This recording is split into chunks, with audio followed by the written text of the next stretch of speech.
My name is Sneha Gupta and I am from BA Honors Political Science and my roll number is 1476. My topic is Sources of India's Foreign Policy. Abstract. इसमें हम mainly जानते हैं कि India की जो foreign policy है वो shape होती है कई सारे अलग अलग फैक्टर्स से, जैसे कि हिस्टोरिकल, जियोपॉलिटिकल, इकोनॉमिक और institutional factors. As a post colonial state इसकी जो है एक बहुत अच्छी एक रिच सिविलाइजेशन लेगेसी भी है। इसका एक्सटर्नल एंगेजमेंट है जो कि गाइड करता है by the both normative ideals और प्रेगमेटिक कंसिडरेशंस के साथ। इंडिया की जो फॉरेन पॉलिसी है उसका जो मेन फाउंडेशन है वो हमारा जो कॉलोनलिज्म था, हिस्टोरिकल एक्सपीरियंसेस के साथ, और जो हमारा पार्टीशन हुआ था उसका ट्रॉमा, और प्राइम मिनिस्टर का एक लीडरशिप होना इन द नाम, जिन्होंने काफ़ी इम्पॉर्टेंट रोल प्ले किया था स्ट्रेटेजिक ऑटोनॉमी में और एक पीसफुल कोएग्जिस्टेंस के साथ भी। जियोपॉलिटिकल, जो कि काफ़ी एक सेंट्रल रोल प्ले करता है इंडिया की स्ट्रेटजिक लोकेशन के साथ इन साउथ एशिया, और ये इसके जो बॉर्डर्स हैं वो अलग अलग मेजर पावर्स के साथ शेयर होते हैं, जैसे कि चाइना और पाकिस्तान। लीडरशिप और पॉलिटिकल आइडियोलॉजी, इसने भी इंडिया की फॉरेन पॉलिसी को काफ़ी ज़्यादा बहुत अच्छा शेप करा है, फ्रॉम द नेहरू आइडियलिज्म से लेकर एक प्रेगमेटिक रियलिज्म तक। जैसे कि उसमें जो मेन इम्पॉर्टेंट लीडर्स हैं जैसे कि इंदिरा गांधी, अटल बिहारी वाजपेयी, मनमोहन सिंह और हमारे नरेंद्र मोदी जी। इंस्टीट्यूशंस में जैसे कि मिनिस्ट्री ऑफ एक्सटर्नल अफेयर्स और इंडियन फॉरेन सर्विसेज, जो कि एक ब्यूरोक्रेटिक को प्रोवाइड करते हैं bureaucratic framework for implementing the foreign policy, जो कि हमारे सपोर्ट करती है थिंक टैंक के द्वारा, उसको बढ़ाती भी है और स्ट्रेटजी एक्सपर्ट्स को उसको भी इंक्रीज करती है। रिसेंट में हम देख रहे हैं कि सॉफ्ट पावर्स और पब्लिक डिप्लोमेसी और एक डेस्पोरा एंगेजमेंट, इसने भी काफ़ी अच्छा रोल प्ले किया है हमारे इंडिया फॉरेन पॉलिसी को इंक्रीज करने में।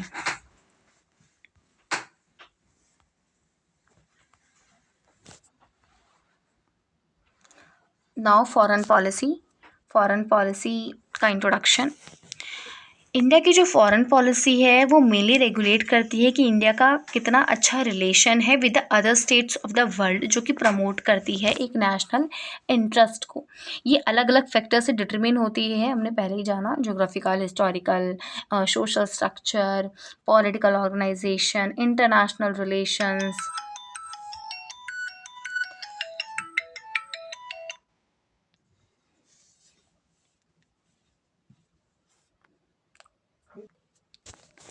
Principles of the Indian foreign policy.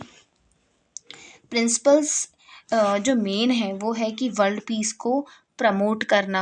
India की फॉरेन पॉलिसी का जो मेन एम है वो यही है कि इंटरनेशनल पीस को प्रमोट करना और सिक्योरिटी को प्रमोट करना। हमारा जो आर्टिकल 51 है कॉन्स्टिट्यूशंस का वो यही डायरेक्ट करता है कि Indian state to promote the international peace and the security and also maintain just and the honourable relations nations के बीच में, जिससे कि एक रिस्पेक्ट, और जिसमें कि रिस्पेक्ट भी करना इंटरनेशनल लॉ के लिए और ऑब्लिगेशंस को भी ट्रीट करना और एनकरेज करना settlement of the international dispute by the arbitration.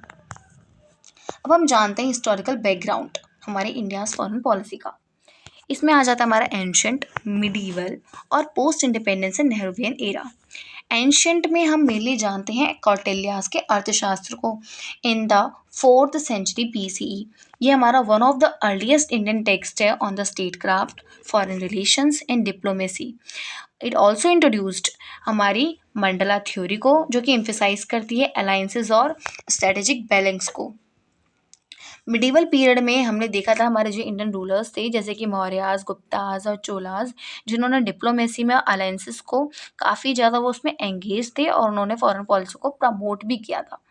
Colonial influences जो कि थी फ्रॉम 1757 से लेकर 1947 तक, जिसमें हमारे इंडिया की जितनी भी फॉरेन एंगेजमेंट थी वो ब्रिटिश इंटरेस्ट के द्वारा ही डिक्टेटेड की जा रही थी, और उनका मेन फोकस था कॉलोनियल एम्पायर को प्रोटेक्ट करना।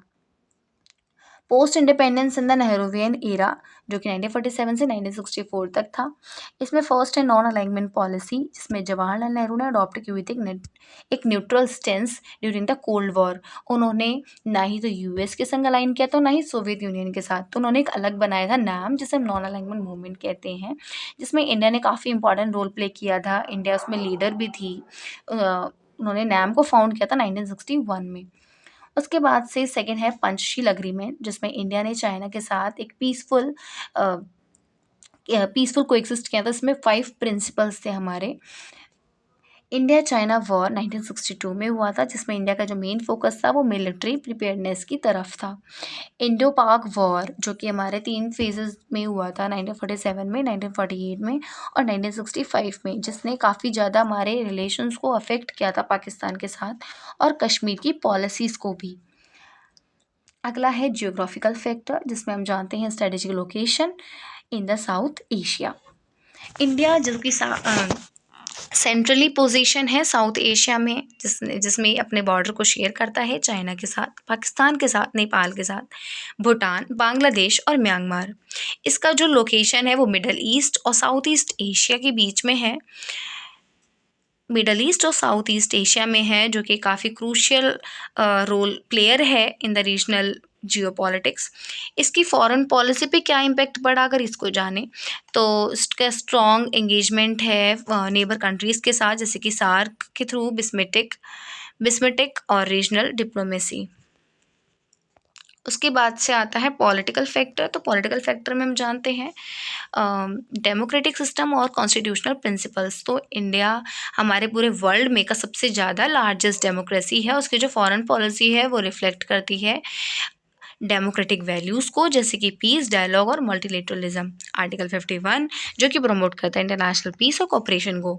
हमारे इंडिया की जो पार्लियामेंट है वो भी काफ़ी ज़्यादा क्रूशियल रोल प्ले करती है फॉरेन पॉलिसी में, थ्रू द डिबेट्स, ट्रीटीज़ और अग्रीमेंट्स के थ्रू। पॉलिटिकल फैक्टर में ही इसकी जो फॉरेन पॉलिसी पे क्या इम्पैक्ट पड़ता है, तो इंडिया जो है वो सपोर्ट करता है डेमोक्रेटिक मूवमेंट्स को ग्लोबली।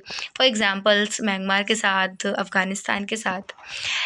ये प्रमोट करता है ह्यूमन राइट्स को, रूल ऑफ लॉ को, मल्टीलेटरलिज्म को, जैसे कि यूएन, G20, जो कि हमारे नरेंद्र मोदी जी ने इसको कंडक्ट किया था, और क्वेड हो गया।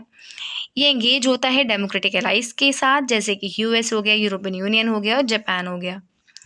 इंटरनेशनल फैक्टर की अगर बात करें तो इसमें हम जानते हैं global power dynamics and strategic alignments.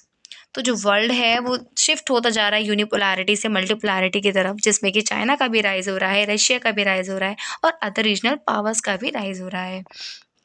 US China rivalry, जिसने काफ़ी ज़्यादा इंडिया की फॉरेन पॉलिसी को इम्पैक्ट किया हुआ है, उसके डिसीजंस को इम्पैक्ट किया हुआ है, जिसमें कि इंडिया जो है वो दोनों के साथ ही अपना रिलेशन बना के चलता है। ये इंडिया की खूबसूरती है, दोनों के साथ में रिलेशंस बना के रहता है। इंडिया जो कि मल्टीपल ग्लोबल अलायंसेस का पार्ट है, जैसे कि क्वेड, ब्रिक्स और एससीओ। क्वेड जिसमें कि 4 मेंबर्स हैं, इंडिया, यूएस, जापान और ऑस्ट्रेलिया, जिसमें कि मेन है कि चाइना को काउंटर करना इंडो पैसिफिक में। ब्रिक्स जिसमें 5 मेंबर्स हैं, ब्राज़ील, रशिया, इंडिया, चाइना और साउथ अफ्रीका। ये मेनली इकोनॉमिक और पॉलिटिकल कोऑपरेशन के लिए है। एससीओ, संघाई कोऑपरेशन ऑर्गेनाइजेशन, इसमें एंगेजमेंट है इंडिया का सेंट्रल एशिया और रशिया के साथ। लास्ट कंक्लूजन, इसमें मेनली हम जानते हैं कि इंडिया की जो फॉरेन पॉलिसी है वो अभी से नहीं, वो सिंस इंडिपेंडेंस से ही काफ़ी ज़्यादा इवॉल्व हो रही है। इसने अपने हिस्टोरिकल वैल्यूज़ को मॉडर्न स्ट्रेटेजिक इंटरेस्ट के साथ बैलेंस किया हुआ है। इसके जो मेन रूट है वो नॉन अलाइनमेंट है, स्ट्रेटेजिक ऑटोनॉमी है और ग्लोबल कोऑपरेशन है।